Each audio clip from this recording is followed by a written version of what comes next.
அனைவருக்கும் வணக்கம். சமீப காலமாகவே கள்ளக்காதல் சம்பவங்கள் அதிகரித்து வரும் நிலையில் குடும்ப வன்முறைகளும் பெருகி வருகின்றன. இதனால் ஏற்படும் குடும்ப தகராறுகள் இறுதியில் உயிரிழப்புகள் வரை கொண்டு போய் விட்டுவிடுகின்றன. இதன் காரணமாக தம்பதிகளின் பச்சிளம் குழந்தைகள் தங்கள் பெற்றோர்களை இழந்து எதிர்காலத்தையே தொலைக்கும் நிலைமைக்கு ஆளாக்கி விடுகிறார்கள். அந்த வகையில்தான் கன்னியாகுமரி மாவட்டத்திலும் ஒரு கொடுமை நடந்துள்ளது. இது குறித்து போலீஸ் விசாரணையை மேற்கொண்டு வருகின்றார்கள். அருமனை அருகே உள்ளது புண்ணியம் என்ற பகுதியை சேர்ந்தவர் சுந்தரபாய்.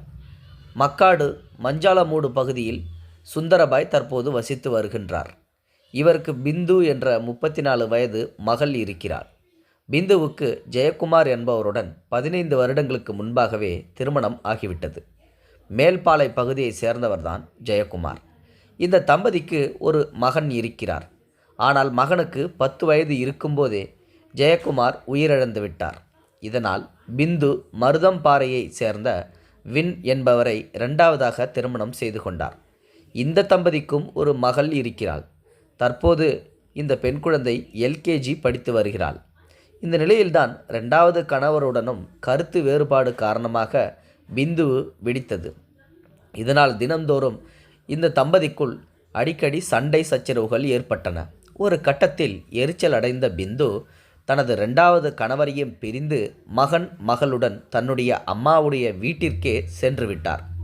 அம்மா வீட்டிற்கு பக்கத்தில் ஒரு தொழிலாளி ஒருவர் வசித்து வந்துள்ளார். பக்கத்து வீடு என்பதால் பிந்துவுக்கும் பக்கத்து வீட்டுக்காரருக்கும் சிறிதாக நட்பு ஏற்பட்டுள்ளது. அந்த நட்பு நாளடைவில் காதலாகவே மலர்ந்துள்ளது. அந்த காதல் அவர்களுடைய வாழ்க்கையே பின்னால் மாற்றப்போகிறது என்பதை அறியாமல் அவங்களுடைய உல்லாச வாழ்க்கையை அனுபவிக்க தொடங்கிறார்கள். ஆனால் அந்த தொழிலாளிக்கு ஏற்கனவே திருமணமாகி மனைவி மற்றும் 2 பிள்ளைகள் உள்ளனர். அந்த 2 பிள்ளைகளும் காலேஜ் படிக்கிற அளவுக்கு மிகப்பெரிய பிள்ளைகளாக இருக்கிறார்கள் என்பது பின்னார்தான் தெரிய வருகிறது. தன்னுடைய கணவரின் நடத்தையை கண்டு அதிர்ச்சி அடைந்த மனைவி கணவரை கண்டித்துள்ளார். ஆனால் பிந்துவின் காதலில் மூழ்கிய அந்த கூலி தொழிலாளி பிலாங் தோட்ட விலை ஆர்ச்சி சர்ச்சு சாலையில் தனியாக ஒரு வீட்டையே வாடகைக்கு எடுத்து அங்கு பிந்துவுடன் குடும்பம் நடத்த துவங்க ஆரம்பித்துள்ளார்.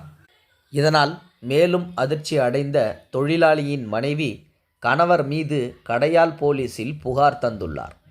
போலீசாரும் இந்த புகாரின் பேரில் தொழிலாளியை அழைத்து விசாரித்து கண்டித்து வீட்டுக்கு அனுப்பி வைத்தனர். இதனால் தன்னுடைய மனைவி 2 பிள்ளைகளிடமே சென்று விட்டார். இந்த விஷயத்தை கேள்விப்பட்ட பிந்து தொழிலாளியிடம் நேருக்கு நேர் சென்று நியாயம் கேட்டுள்ளார். தன்னுடனேயே வந்து குடும்பம் நடத்துமாறு அழைப்பும் விடுத்துள்ளார். இதற்கு தொழிலாளி மறுப்பு தெரிவித்துள்ளார். தன்னுடைய மனைவி மற்றும் 2 பிள்ளைகளையும் விட்டுவிட்டு இனி நான் உன் கூட வரமாட்டேன் என்று பிடிவாதம் பிடித்துள்ளார். இதனால் மனம் நொந்து போன பிந்து வீட்டில் தனியாக இருந்தபோது விஷ மாத்திரையை தின்று மயங்கி விழுந்து இறந்து விட்டார். இந்த தற்கொலை குறித்து போலீசார் வழக்கு பதிவு செய்து பிந்துவின் சடலத்தை கைப்பற்றி போஸ்ட்மார்ட்டத்திற்கு அனுப்பி வைத்துள்ளனர்.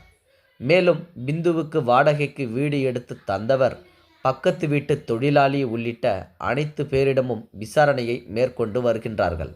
ஆனால் இந்த பிந்து செய்த காரியம் இன்று 2 பிள்ளைகளின் வாழ்க்கையே கேள்விக்குறியாகிவிட்டது.